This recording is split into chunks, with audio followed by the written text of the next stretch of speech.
Ayan kababayan, isa na naman Pinoy no, nanalo naman ng title dito sa kababayan no, sa tournament na ito, si Jeffrey Roda. Grabe yung break ni Jeffrey Roda, isang rack na lang kababayan at panalo na dito si Jeffrey Roda.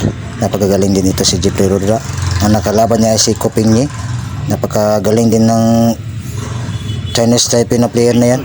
Grabe, sabing Marboys player ito si Jeffrey Roda. Pero si Jeffrey Roda ay nakachamba ng 9. Tingnan nyo, pag breaking niya, nag-golden break yata. Oh, tamaan sa pamato grabe.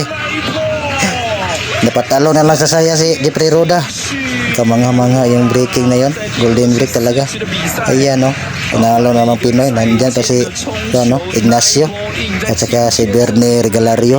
Ayan no, todo suporta ang dalawa dyan. Ayan, panalo ng title si Jeffrey Roda, champion yata yan. Oh. Grabe, Pinoy na Pinoy talaga, napakagaling.